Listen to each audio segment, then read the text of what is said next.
Happy Sunday afternoon, everybody. I'm sitting out here on my patio. We just got some patio furniture a couple weeks ago. Oops, there's a fly.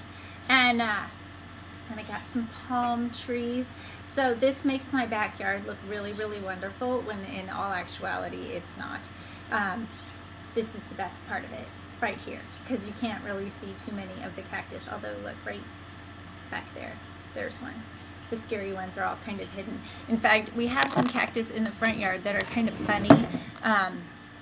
Even when people who live here come by, they stop and say, "Oh my gosh, is that a jumping cactus?" It is this huge thing by the front door that you have to walk past. And there really is a jumping cactus, I guess. I guess it will jump out and totally poke you.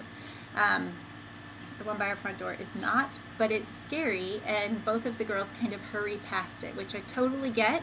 When I was little, my best friend's family had a bird of paradise in their front yard, and I was convinced that somehow those little birds could come and like chomp you. So I can remember running fast, and it makes me think of it every time the girls go past the front door. So anyway, long, weird segue into spiritual mothering. You'll see I got my book Spiral Bound. I think the people at Staples know me now because I spiral bind pretty much everything. My Esther workbook, any kind of a prayer book that I use every day, any kind of a book that I read a lot, I spiral bind. I got the girls' math workbook spiral bound the other day because you know what? When you are frustrated with math, your book not laying out open nicely is enough to kind of send you over the edge. So I thought it was worth $5. So now my spiritual mothering book lays really flat.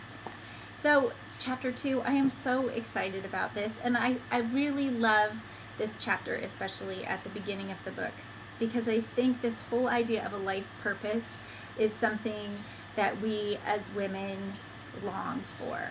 I think whether we are working outside the home or working in the home or at home with small children or don't have a family yet, whatever it is that we're doing, it seems like as women we are always looking for the meaning in it. Like, am I doing the right thing? Is this along the lines of what I want, of what God dreams for me?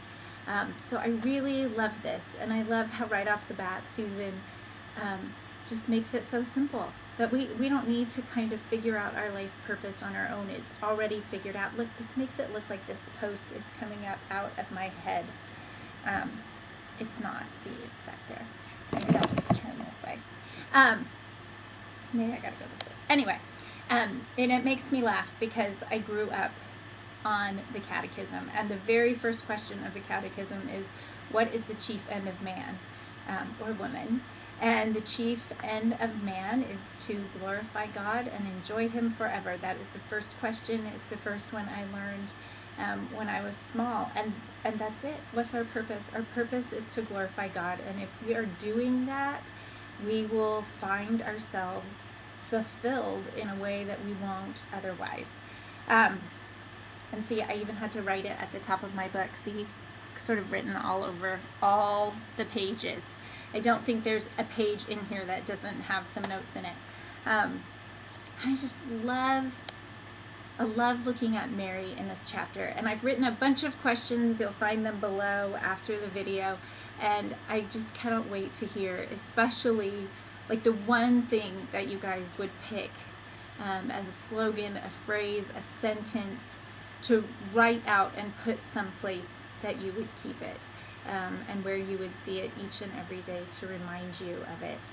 And I just think about being the Lord's servant, and if I had that so firmly implanted in my mind each and every day, I am the Lord's servant and my job is to do whatever He bids. I think it would change how I go through each and every day. And I don't know about you guys, but something about this book just so pulls at me. I read it and I just find this longing in my soul. Like, I so want to be a mighty woman of God more than anything else. I want to live in such a way that brings Him glory. And I have so loved reading all of your responses, and thank you for being so thoughtful, for pointing out things that I wouldn't have seen otherwise, for just challenging my thinking and causing me to go back and look at a little bit more deeply at some of the points in the book. So I hope you guys have a great week. I am so glad that you are doing this with me.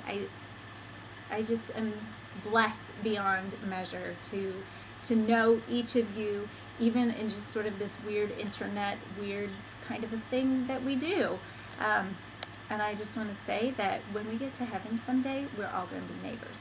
I hope you have a great afternoon. Bye. And look, I didn't turn it off. Okay, maybe that's the button. No, it won't stop. By the way, my bangs are growing out, and I just don't know what to do with them. Like, and Tobin's not being helpful. I don't know if they should go this way, or if they should poof up, or if they should sort of go, I don't know. If you have any great ideas, I'd love to hear them. Bye. Still won't turn.